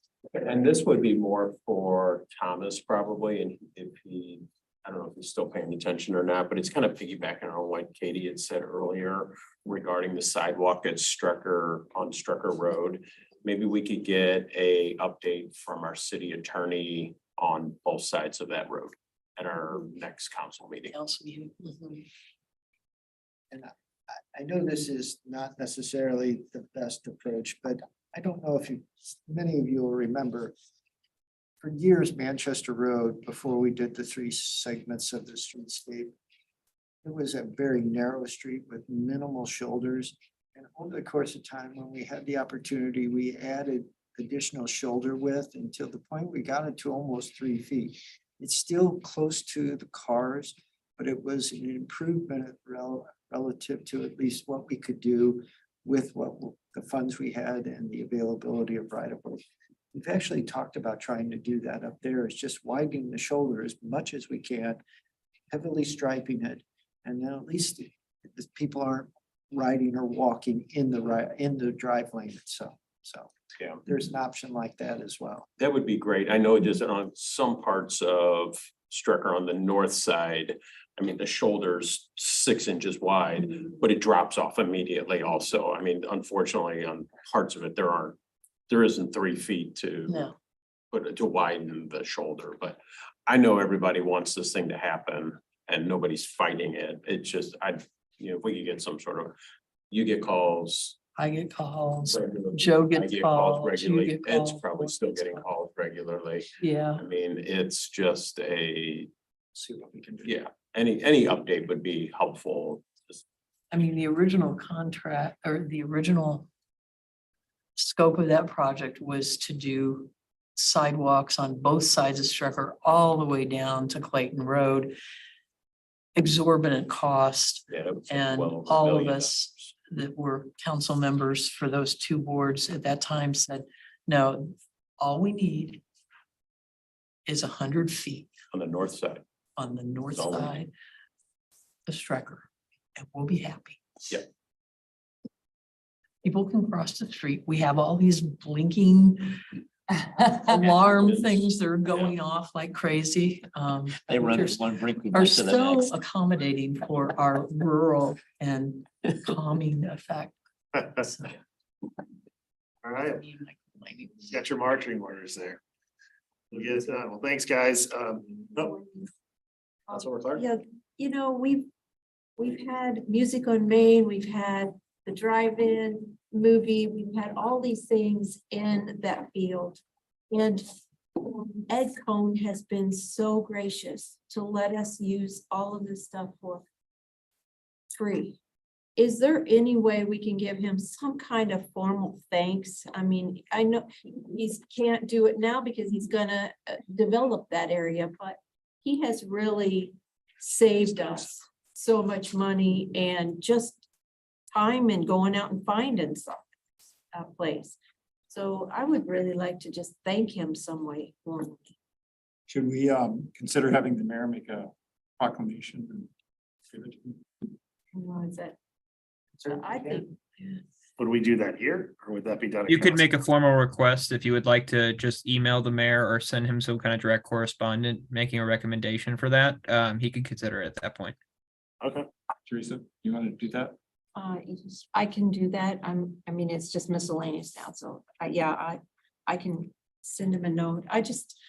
I just really appreciate what he's done for the city. He's done not just that, but Joe, what all has he given us? Well, besides us using the field, he's let the WBA, he's let certain businesses during COVID offer different types of events so that people could get out and do something. So he's made that field available to almost anybody that would necessarily want or need it. And then obviously he provides almost all the funding for our plein air event, which he increases each year. And each year we increase the funding, we get better artists and photographers. And it's becoming an event now that has almost a regional draw versus what the first few years was just local wildwood artists and photographers. And so it's very generous to the city and many ways. Not to mention the building that we're currently you all are currently sitting at, you know, the land that was donated on that part too. I mean, he has done quite a bit for our community, and I know he has roots here in Wildwood, obviously, and, you know, I think that would be astute to give him an honor and recognition for all he's done. Great, Councilmember Rodberg. So, does everybody on the committee agree with that idea? Yeah, oh, yeah, it's good, good. So Teresa, you can tell the mayor that it was the unanimous decision with the committee. Yeah, good idea. I like it. All right, guys. Well, thank you. Our next meeting will be Tuesday, November 14th. Mark your calendars, and outside of that, barring any miscellaneous, Director Vunich. Just remember, it's the second Tuesday of the month versus the third, because the third Tuesday is right before Thanksgiving. Yeah, we appreciate that. Councilman Rodberg. I make a motion, we adjourn. I think that's good. Who wants to second it? If you want. Councilmember Bartoni. All right, any discussion on the motion? Seeing none. All in favor of the motion, please say aye. Aye. Any opposed? Any abstentions? All right, guys, thank you very much for a great evening and. Look at that leadership. Thank you. Four minutes early. We beat the clock.